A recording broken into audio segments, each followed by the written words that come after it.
Hi, I'm Katie Heiser, And I'm Chloe Kauffman.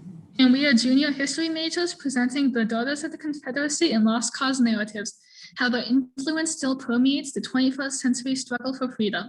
The Daughters of the Confederacy was formed in a post-Reconstruction era South in order to perpetuate the idea of the idyllic South. Through education campaigns and monuments, they intended to both honor Confederate veterans and create sympathy for Confederate ideology. This work largely took place in the southern half of the United States, but did impact the entire country through its expansion efforts. Lost cause ideology is the idea that the Confederate South and its ideals were wrongly abused during the Civil War and thus should be maintained to keep the American South preserved. Daughters of the Confederacy argued that the Civil War was fought over states' rights and perpetuated the happy slave narrative, the idea that slaves were well treated and happy doing work. At the peak of their popularity in the early 20th century, they had support from President Woodrow Wilson, who was known for his sympathy towards white supremacy.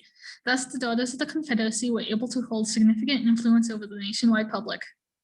A major aspect of the Daughters of the Confederacy's impact was their textbook campaign. Across the nation, they implemented strict rules about how the history of the South can be portrayed, such as not allowing the Union to be declared victorious or any veneration of Abraham Lincoln. Their educational impact has been passed down through generations, the cycle of propaganda still continuing today.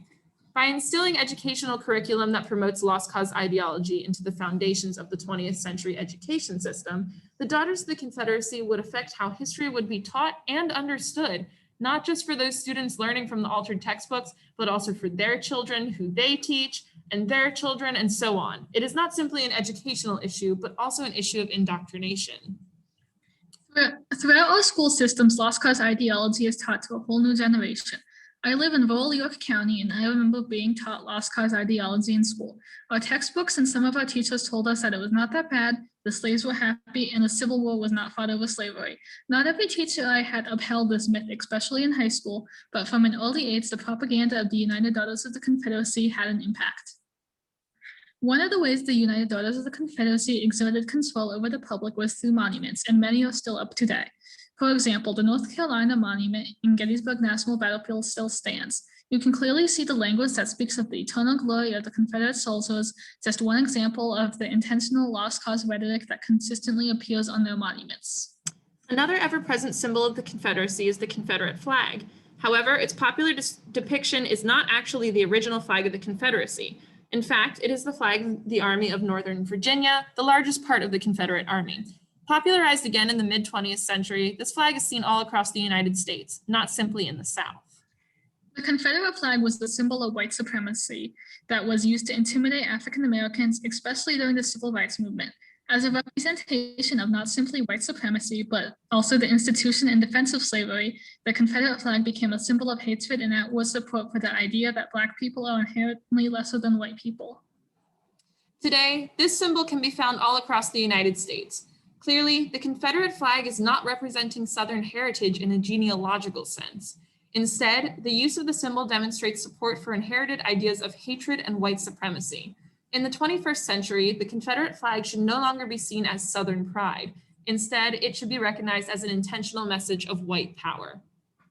Using the Confederate flag in present-day America has incredibly damaging implications for American society and racial equality. Having the symbol of hatred and white supremacy present on collars hanging from houses and on countless pieces of merchandise demonstrates how the lost cause ideology still has a stronghold over American culture in 2021. Without recognizing both the history and the message present in the flag and in the monuments venerating Confederate figures, Americans continue to perpetuate the cycle of lost cause narrative and maintain the deeply ingrained systemic racism that the Daughters of the Confederacy intended to promote and secure in American culture. This summer, amidst the Black Lives Matter protests, Confederate symbols and monuments were brought back into public conversation. With the recent push to tear these monuments down, arguments have been made that history is being destroyed and that these removals are erasing Southern history. Knowing the intentions behind erecting these monuments, we have to call into question what they are doing in the 21st century America. There is a difference between preserving history and veneration. Monuments quite literally put these figures on a pedestal. For Black Americans, these symbols are not simply preserving history. Instead, they are constant reminders of oppression that still exists today.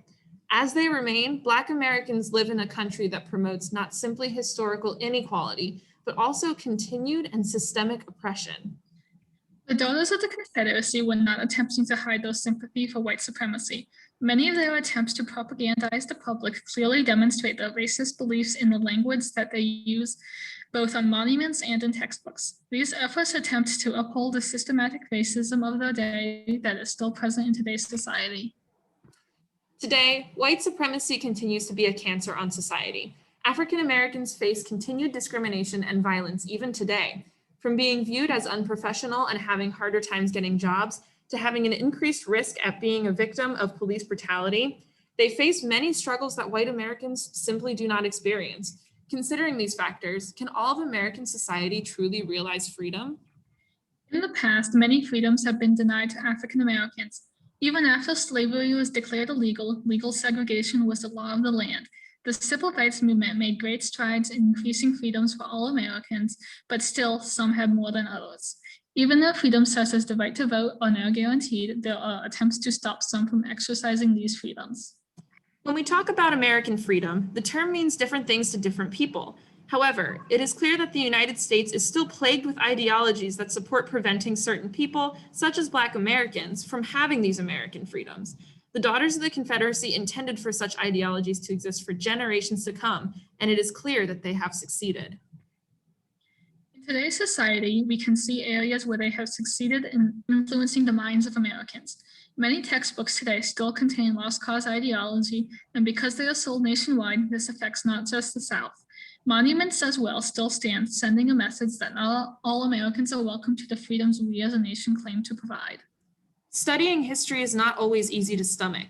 Studying history should make you uncomfortable. Knowing the careful intent that the Daughters of the Confederacy used to spread their ideologies of hatred should better position us as a country to be aware of the messages we are sending with our symbols. Because as long as Americans are sending the messages that this man is, can we truly call America the land of the free? Thank you.